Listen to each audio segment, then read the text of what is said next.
host of this podcast today. I'm Jennifer, and we are going to talk about 22q11 deletion syndrome. And this is our guest. We have Development Officer Claire. Thank you for joining us today. Would you like to introduce yourself? Hello, I'm Claire Hennessey. I'm the Development Officer at Max Appeal. And Max Appeal is a UK charity that supports families affected by 22q11 deletion syndrome. What's your experience with 22q11? Well, my first experience was in fact when our daughter was born. When she was born, it was noticed that she had a heart murmur, and after some investigations, she had a diagnosis of a congenital heart defect. And when that was investigated further, the clinicians found out that her heart defect had been caused by the fact that she had some material deleted on her 22nd chromosome. And this was how we first heard of 22q11 deletion syndrome. It's also sometimes called DeGeorge syndrome or velocardiofacial syndrome. Could you please introduce what 22q11 deletion syndrome is for all the listeners out there who are joining for the first time? 22q is almost like a postcode. So 22q11 spot 2 is like a postcode for where on the 22nd chromosome, the lower arm of the 22nd chromosome, is where either deletion or the duplication, because you can have duplications on the 22nd chromosome as well, that's very similar, where it occurs.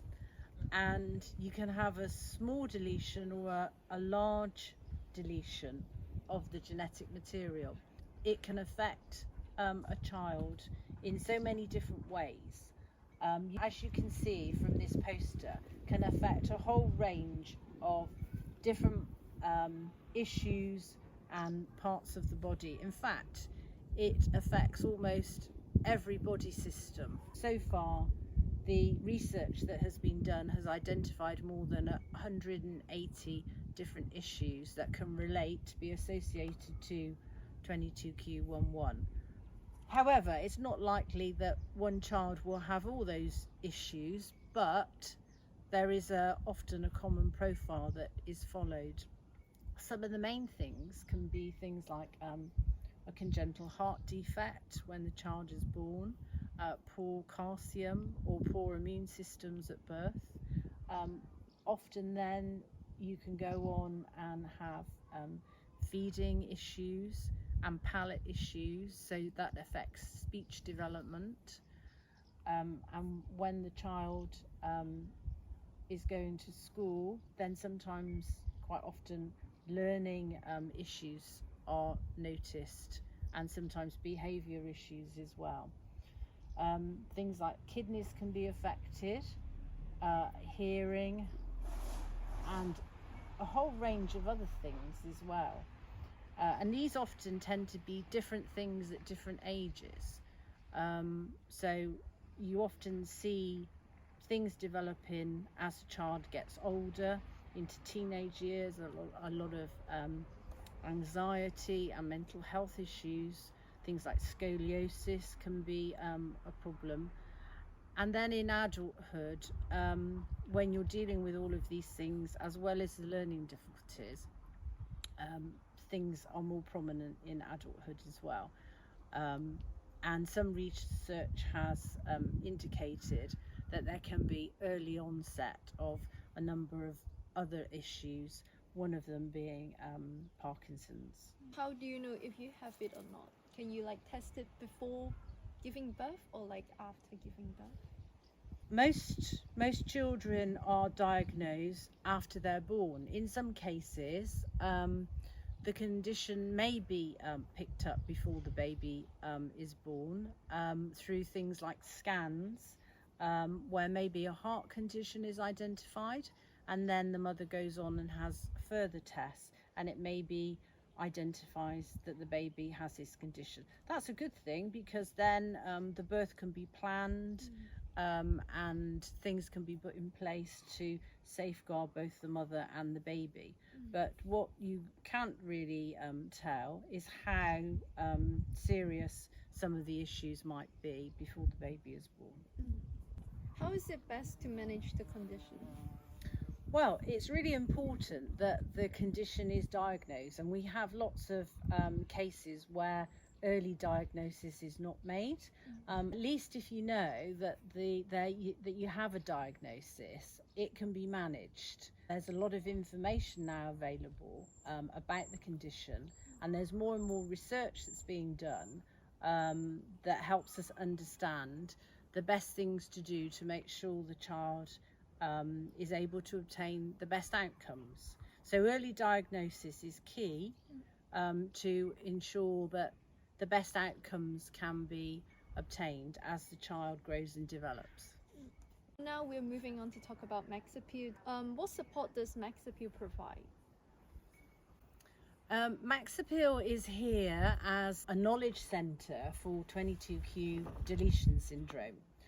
And we have developed lots of information working with professionals over a number of years to help parents navigate their 22q journey. It's really important that parents have access to good quality information. That goes for professionals as well, because although this is quite a frequent genetic condition, you find that there's an awful lot of professionals and the general public that will never have heard of this condition, and therefore they won't be knowledgeable about how it could present and how the child might be affected.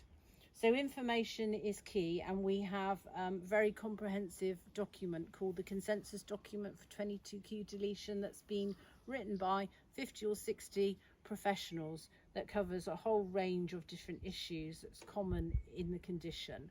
And this document is not only being written for the UK and the NHS and is used widely in the UK, but it's gone all over the world and is seen as a really key document of really good standard that can be used. We ensure that the document is updated on a regular basis to ensure it remains up to date and relevant.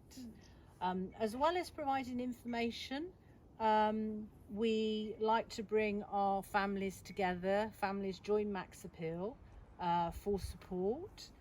They're able to get in touch with us through our website or our telephone helpline and ask us any questions, or we can help to signpost them so that they can contact the appropriate clinics or people that can help them on their journey. We have a very active closed Facebook group as well, where our 22q community help support each other. So families get involved, they share their experiences, talk about how their children are affected, things that they've been able to achieve, and things that may be useful for new parents that have only just got a diagnosis. As well as doing those sorts of things online, we also get together and arrange events. One of the things that we like to do is to arrange a conference for families so that they can meet professionals face to face and clinicians who are expert in various areas of the condition can talk to them about the latest information. So it's important that they build up their knowledge, because they become the advocates for their child and experts themselves when dealing with lots of issues, not only medically but in education as well. We also provide family days and events for the children as well. So one of the things that we try and do on an annual basis is a weekend camp for the children that are affected by 22q, where it's an opportunity for them to get together and meet other children that can be affected by the same issues, make friends, grow their confidence, and experiment with all sorts of things outside, learning new skills that they often take away and continue local to where they live. And very often they come back year after year to get involved and meet up with those friends again. So, is there any fundraising event Max Appeal have held? So Max Appeal raises funds by the support of donations from our members.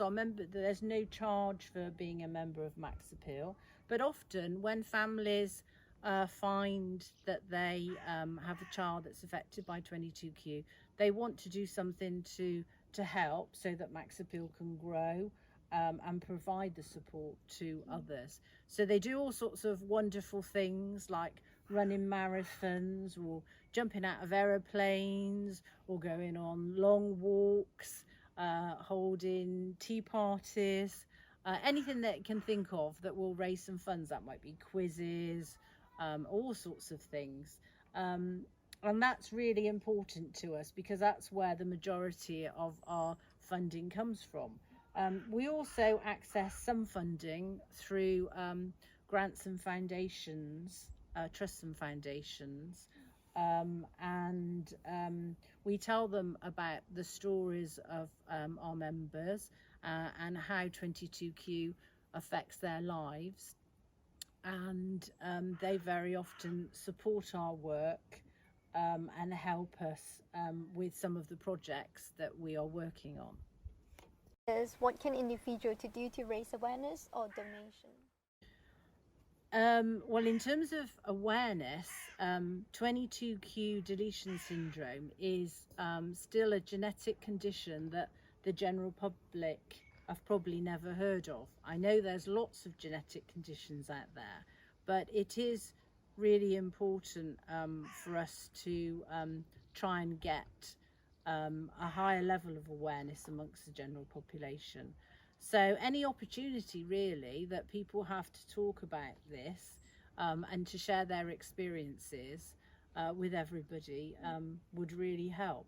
And we do that by working with policymakers. We have an all parliamentary group at Westminster where we lobby MPs and we engage with MPs to ensure that they understand the issues faced by this community. I hope that policy and the government agenda is working towards improving their lives. But there's many opportunities to raise awareness. We have an awareness day once a year, not only in the UK but worldwide and European as well, where and the day is the 22nd of November. We try and do things to raise awareness on that day by having information maybe in the press, sharing stories of people who are affected by the condition, and doing things like this with the podcast as well, and making videos that we can share on social media.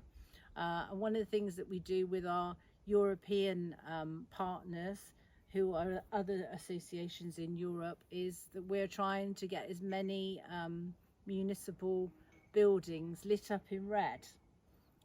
So we have achieved that in the last couple of years, and it's getting bigger each year. So we hope that that is going to be successful in the future and will help to raise awareness of this little known condition. Since we're coming to the end of our podcast, what advice would you like to give for people who want to seek out more information about this syndrome? I really encourage them to get in touch with Max Appeal. Do ring our helpline or email us. Hopefully people will find Max Appeal if they Google 22q. And we certainly hope that when they are meeting with professionals, if they've had a diagnosis of 22q, then professionals will signpost them to Max Appeal. I'm sure that the information and the knowledge that we have here at Max Appeal will be very helpful to the family. So please do get in touch. So much for joining us, and we have learned a lot about the syndrome. If anyone have any question or experience want to share with us, please comment down below. We would love to hear your story and interact with you guys. Thank you so much, and see you guys later. Thank you.